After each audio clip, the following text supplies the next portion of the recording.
हर साल देश का आम आदमी जब वित्त मंत्री जी की बजट की स्पीच सुनता है तो वो इसलिए नहीं सुनता कि पीएलआई की क्या इन्वेस्टमेंट होगी, कौन सा कॉरिडोर बन रहा है। देश का आम आदमी सैलरीड क्लास इसलिए बजट की स्पीच सुनता है कि उसके अंदर स्लैब में कोई रिवीजन होगा, क्या हमारी स्टैंडर्ड डिडक्शन की जो हमें डिडक्शन मिलती है वो बढ़ेगी। लेकिन इस बार बजट में देश का आम आदमी और खास तौर पे देश का मिडिल क्लास डिसअपॉइंट हुआ। पहले ही there has been a stagnation in the salaries, inflation 6.8% पे खड़ा है, लेकिन उसके बावजूद हमने इस बार कोई स्लैब में या स्टैंडर्ड डिडक्शन में चेंज नहीं देखा। मैं आपके माध्यम से वित्त मंत्री जी को रिक्वेस्ट करना चाहूंगा कि आप इसी बजट में अनाउंसमेंट करें कि स्टैंडर्ड डिडक्शन जो 75,000 रुपए उसे बढ़ाकर सैलरीड क्लास के लिए 1.5 लाख रुपए किया जाए। Sir, third problem that was there with the budget is that there was no relief for the middle class. Sir, after a very long time in India's history the personal income tax collection was more than the corporate income tax collection. यानी कि individuals ने जो income tax भरा वो लगभग 11 लाख करोड़ के आसपास भरा, और कंपनियों ने, कॉर्पोरेट ने जो इनकम टैक्स भरा वो लगभग 9.8 लाख करोड़। यानी कि मैक्सिमम टैक्स आपको इंडिविजुअल्स के इनकम टैक्स से मिल रहा है, मिडिल क्लास वो टैक्स भर रहा है। आज वो दौर आ गया है कि हम मिडिल क्लास को अपलिफ्ट करें, मिडिल क्लास को पैम्पर करें, नहीं तो मिडिल क्लास एक सैंडविच की तरह रिच क्लास और पुअर क्लास में दबता चला जा रहा है। सर, राइजिंग कॉस्ट प्रेशर्स के चलते पिछले वित्तीय वर्ष में मिडिल क्लास ने देखा कि उसके एजुकेशन के खर्चे में 8% की बढ़ोतरी हुई, हेल्थ केयर 9% से महंगा हुआ, रेंट 7% से, फूड 6% से, ट्रांसपोर्ट 5% से। मेरा रिक्वेस्ट ये है माननीय फाइनेंस मिनिस्टर से कि वो इनकम टैक्स में रियायत देकर या तो मिडिल क्लास को कोई रिलीफ दें, और अगर इनकम टैक्स में रियायत नहीं दे सकती हैं तो उसकी सेविंग्स और इन्वेस्टमेंट्स पे उसको बेनिफिट दें, उसे इंसेंटिव्स दें कि वो ज्यादा बचत करे, ज्यादा वेल्थ क्रिएशन कर पाए। सर,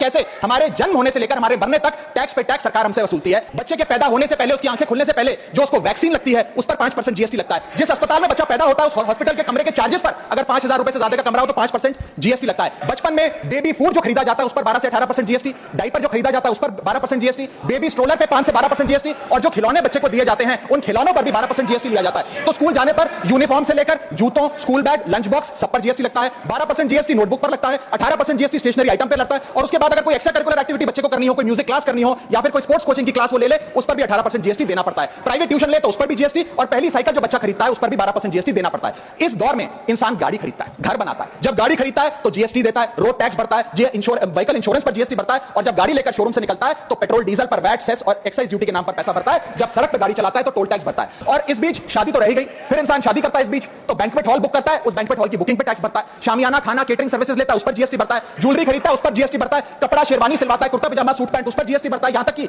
वेडिंग इनविटेशन से लेकर ब्राइडल मेकअप से लेकर हनीमून के ट्रैवल तक हर चीज पर सरकार आपसे जीएसटी वसूलती है। जब कोई इंसान मरता है तो उसके अंतिम संस्कार में देसी घी, चंदन, गुड़, नारियल इत्तर जैसा सामान इस्तेमाल होता है, उस पर भी जीएसटी लगता है। और जब उसके मरने के उपरांत अखबार में ऑबिचुरी की इश्तिहार छपाया जाता है, उस पब्लिकेशन ऑफ ऑबिचुरी न्यूज़पेपर पर भी 5% सरकार जीएसटी लेती है। और मरने के बाद जब प्रॉपर्टी उसके बच्चों को या परिवार वालों को दी जाती है, उस म्यूटेशन पर भी सरकार आपसे ड्यूटी सेस लेती है।